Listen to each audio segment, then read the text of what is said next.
Mardi 14 mars 2017, je voudrais traiter de ce que j'ai appelé père impair. Je ne sais pas du tout ce que ça va donner. J'y pensais hier. Et finalement, ça va.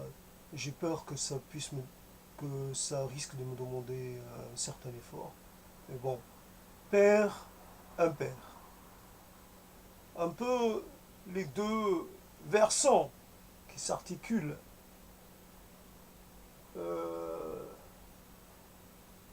à un moment donné, j'avais en ma possession ce mot, la drette. En tout cas, le versant éclairé et le versant ensoleillé et le versant qui reste un peu dans une certaine à l'ombre. Donc les deux qui vont ensemble, père et impair. Dans cette relation qui nécessite un peu l'un et l'autre, qui nécessite qu'il y ait une chose puis son double inversé, dans cette relation qui est établie, là j'aurais dû mettre père et impair, et puis faire père, impair, père. Puisque il n'y a pas d'ordre, il n'y a pas de préséance. Et j'aurais peut-être préféré mettre impair en premier, étant donné que le 1, si on accepte le 0, si on commence par le 1, quoique pair et impair. C'est les chiffres pairs, ça commence par le 1 et puis ça se développe. Mais finalement, le 1 est un impair. L'impair, c'est ce qui constitue un couple. Le pair, c'est le couple. La paire, c'est une dualité. L'impair, c'est ce qui est, en fait, sort de la dualité. Il est composé de trois éléments, de 5, 7, 9, et ainsi de suite. Il est aussi composé par un seul élément. Et peut-être de ces peut-être que c'est de ce premier élément que tout jaillit, en fait, que toute cette ressemblance, dessemblance s'installe et où se génère. J'entreprends ce thème sans savoir où cela va me mener, même si j'ai l'estomac lourd et que je suis fatigué d'articuler les mots, mais c'est comme ça que ça peut marcher aussi, un peu dans la contrainte et non pas toujours dans l'aisance. Ainsi, j'ai une préférence, j'ai une inclination pour tout ce qui est chiffre impair. Je ne sais pourquoi, tout ce qui est pair me laisse froid, me laisse indifférent. Ça, ça donne l'impression que c'est comment dire, installé dans un certain équilibre, dans une sorte de voilà, il y a une possibilité, ça va de l'un à l'autre et ça se répand. Et puis, à chaque fois, il n'y a pas tellement besoin d'essayer de jouer avec un manque. Les deux ou les quatre ou les huit peuvent très bien interagir entre eux. Ils n'ont pas de problème pour trouver un correspondant. Ainsi, le 3 est déjà dans une configuration instable. Il faut pouvoir, bien sûr, le triangle peut être une figure tout à fait qui peut se suffire d'elle-même. Un triangle, évidemment, ça se présente sous une forme fermée. Ça, ce n'est pas, il n'y a pas une béance, il n'y a pas de béance dans le triangle. En tout cas, dans la représentation abstraite qu'on se fait du triangle. Et après, mais quand on voit au niveau graphique, le symbole, le 3 est ouvert, est souvent ouvert. Il, il peut évidemment se compléter et dans cette ouverture, puisqu'il est dans un rapport un peu déséquilibré, il est obligé de rester ouvert. Tandis que les chiffres pairs présentent toujours un aspect fermé, un aspect accompli. Donc, même si nous fonctionnons énormément avec une trinité, nous sommes issus d'un certains d'entre nous, soit de toute façon, il peut y avoir une dualité, il peut y avoir aussi, mais la Trinité et le chiffre 3, sans qu'il y ait de référents religieux, nous fonctionnons avec le chiffre 3. Le 3 est une manière que nous avons d'avoir un rapport au monde. 1, 2, 3, à chaque fois, on ne s'arrête pas au 2, on s'arrête au 3. Alors qu'on pourrait s'arrêter au 2, on pourrait s'arrêter, il faut qu'on prononce ce chiffre de 3. Pour certains, la Trinité est quelque chose qui est installé dans, dans le rapport qu'ils ont avec le monde. Et sans cette Trinité, euh, il n'y a pas de symbolisme envisagé. C'est par la Trinité qu'on se définit et c'est cette Trinité qui est à l'origine de tout, euh, évidemment avec une certaine prédominance ou préséance pour le 1, le premier, comme si ce triangle devait être toujours orienté d'un côté, un côté qui soit dirigé vers le haut, qui prendrait la position du dominant, et que les deux autres angles soient un peu moins, soient un peu dans une position basse, position inférieure. Il y a le 1 et il y a les deux après. Et c'est vrai que sans le 1, sans le 2, on ne peut pas arriver. C'est là aussi le père et l'impair. Sans le père, on ne peut pas arriver à l'impair. C'est là aussi une relation qui est qui est une relation de, de nécessité. C'est comme si on devait passer par une étape qu'on ne désire pas pour pouvoir continuer de progresser sur une voie ou une autre. Pas nécessaire de convoquer les voies spirituelles ou autres. Il est donc, voilà, le Père et l'impère. Le Père, aussi, donc, tout à l'heure, je parlais d'une sorte de rapport équilibré. Voilà, ça fait appel à la symétrie. C'est les choses dans le monde fonctionnent sur le principe de la symétrie. Ainsi, les choses se présentent par paire et cette paire permet permet de pouvoir avoir les moyens d'agir sur le monde. Une paire de pieds, une paire de bras, une paire d'yeux, une paire d'oreilles. Et, et cela est et la symétrie est née de cette la symétrie née de cela. Après, si on passe à l'impair, on s'installe dans un peu la symétrie. La symétrie à laquelle il faut toujours remédier. On ne peut pas s'installer dans même si par exemple quand il s'agit d'une Trinité, la Trinité est en fait ramenée à un.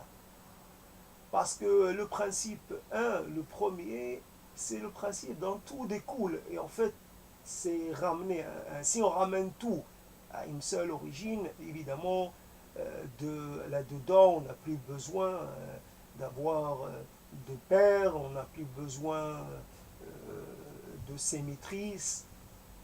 Une seule matrice suffit pour exprimer la totalité des, la totalité de tout, finalement. Donc, père, impair. Un coup, c'est ça, un coup, c'est l'autre. Et puis, ça ne peut pas. euh, c'est un coup, c'est l'un, un coup, c'est l'autre. On ne peut pas être il ne peut pas y avoir père après père, il y a toujours un impair entre les deux pères. Et puis finalement, euh, des pairs au milieu des impairs. Finalement, ce remplacement continue, un coup je te cède ma place, un coup tu me cèdes la tienne. Il y a toujours une sorte de course au relais entre les deux figures. Les associations qui se font quelquefois aussi dans un ordre impair, dans une configuration impaire. Est-ce que cela tient D'ailleurs, on constate que la paire a quelquefois quelques difficultés à résister, qu'elle qu'elle peut être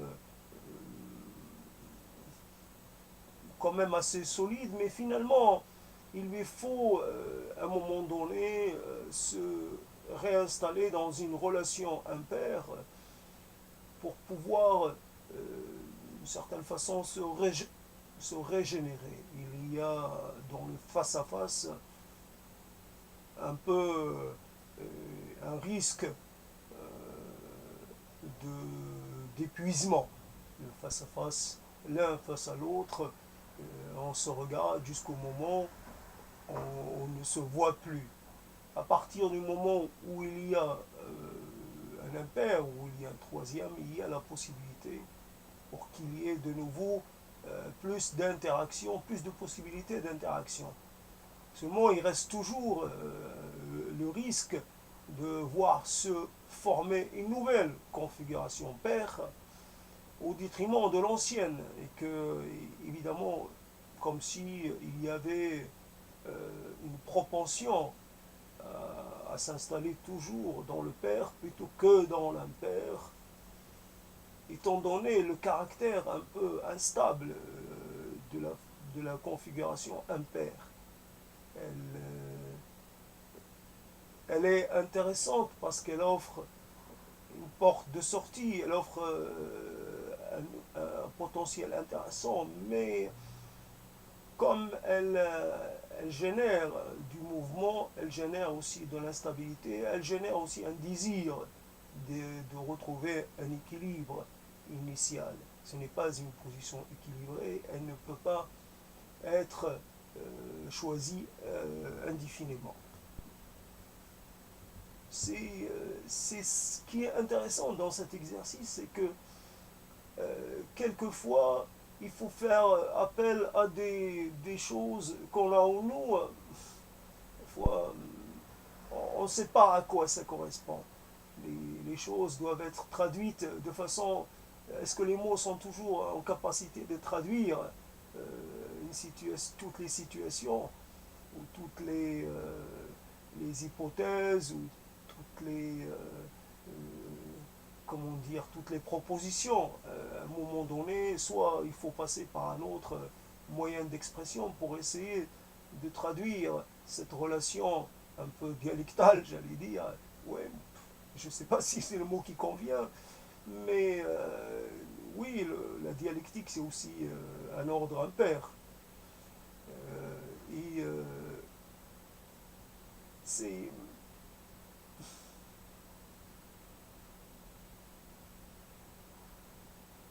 qu'est-ce qui fait que le besoin d'une certaine forme d'être représenté par une forme ou par une autre? Qu'est-ce qui, derrière ce besoin d'être représenté donc par une forme ou par une autre? Est-ce un besoin naturel, un besoin, euh, la fonction d'être les, la fonction du couple ou la fonction du groupe équilibré, du groupe. C'est quoique ce qui est intéressant au niveau de la multiplication, on peut multiplier un impair et ça peut donner un pair. C'est intéressant dans cette opération. On passe, quoique l'impair aussi multiplié par un pair peut donner, non, peut donner un pair. Mais un impair multiplié par un pair peut donner un impair. À chaque fois, la situation est variable. C'est cela qui est aussi intéressant. Donc si je propose quelque chose dans ce genre, et dont je ne suis pas du tout, j'ai pas une idée préconçue de la chose, comment s'opère l'opération mentale, comment rendre cela perceptible, accessible, étant donné que ça ne repose sur aucun soubassement. C'est de l'abstraction pure et simple. Après, je n'ai pas accès au monde des mathématiques qui m'aurait permis de faire appel aux fonctions, fractions, etc., qui peut-être m'aurait permis de générer un peu plus de mots, un peu plus de verbiation. Je me retrouve un peu limité parce que je n'ai pas la maîtrise du vocabulaire arithmétique et de son symbolisme, etc. J'ai juste autant dans le pair, le côté cercle. Le côté cercle, c'est ça qui ne m'intéresse pas. Quand le 1 il est ouvert. Le 2 il y a une fermeture. Le 3 ouvert, le 4 fermé, le 5 ouvert, le 6 il y a un cercle, et ainsi de suite. Le 8 encore fermé, le 9, alors là, le 9 qui est un pair, donc il y a aussi ouvert et fermé. On peut avoir de nouvelles combinaisons qui naissent. Finalement, ce n'est pas si fixe que cela.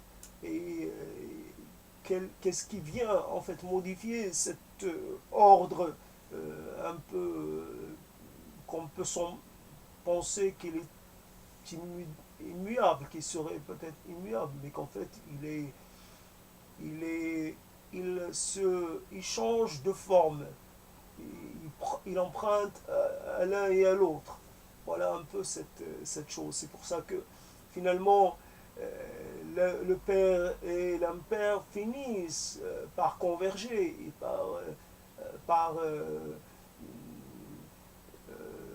finalement finir par représenter la même chose, uniquement vu sous deux angles différents. C'est tout cela et il n'y a rien de plus. Et voilà. Cela montre, cet exercice montre à quel point et comment peut fonctionner un cerveau. Comment il, il, il exprime un désir pour lequel il n'a pas trop les moyens. Il exprime un désir de traduire une vision, mais cette vision, comment peut-il y parvenir s'il n'a pas les moyens? Passer de l'abstrait au signifiant, ou à l'illustré, au concret presque, concret des mots, passer d'une sorte juste d'une image floue, d'une perception qui n'est pas incarnée, une perception qui est juste un peu nébuleuse. Et vouloir traduire cela par des choses claires, saillantes, compréhensibles, visibles et visualisables, c'est pas évident. Donc on se retrouve, et ce qui est intéressant, ces essais peuvent varier aussi selon les dispositions mentales du moment. Donc je dis que j'avais le ventre lourd, automatiquement cela génère une paresse. La phase de digestion génère une paresse intellectuelle, et puis l'effet du café s'est estompé, puis c'est la nuit qui tombe, il y a un certain nombre de facteurs qui interviennent. Donc il faut aussi prendre en compte le contexte de cette exploration, le moment où cela se fait, et ce n'est pas tout à fait un moment favorable. Seulement, si on a une proposition en tête et qu'on la laisse un peu, qu'on la laisse un peu en attente, on risque de perdre tout intérêt. Et elle s'ajouterait aux autres propositions qui attendent, parce qu'elles n'ont pas été traitées sur le moment, elles attendent leur moment qui risque de ne pas venir. Donc prendre le risque d'être mis en échec plutôt que de laisser les choses attendre, ce n'est pas l'attente qui va donner de la matière. Ou la proposition est porteuse et a un potentiel ou elle ne l'a pas. Donc on ne va pas s'informer, on ne va pas faire des recherches, on ne va pas essayer de se documenter, ce n'est pas du tout l'intérêt. On essaie d'y aller face à face. Ça marche un peu, ça marche beaucoup, ça ne marche pas du tout, peu importe. Le résultat, il faut qu'il y ait un résultat. Après, la qualité, après, au niveau de la qualité, c'est secondaire. Il y a juste une réalité, ces choses qui peuvent sembler réelles, il faut les faire émerger du domaine de l'innommé, du domaine un peu et puis les faire exister, peu importe la forme qu'on va leur donner.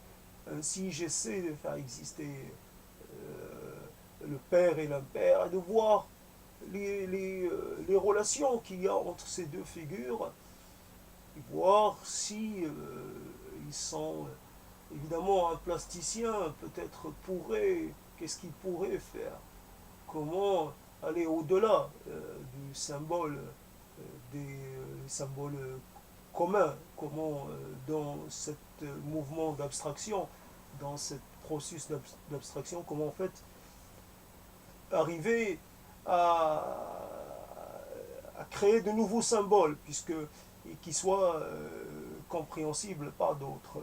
Comment faut-il changer la dénomination des symboles? Faut-il les renommer? Faut-il là aussi leur donner une nouvelle identité, une nouvelle apparence pour pouvoir agir sur eux d'une manière originale, sans tomber dans les, phrases toutes faites ou dans l'approche un peu quelconque, l'approche un peu classique.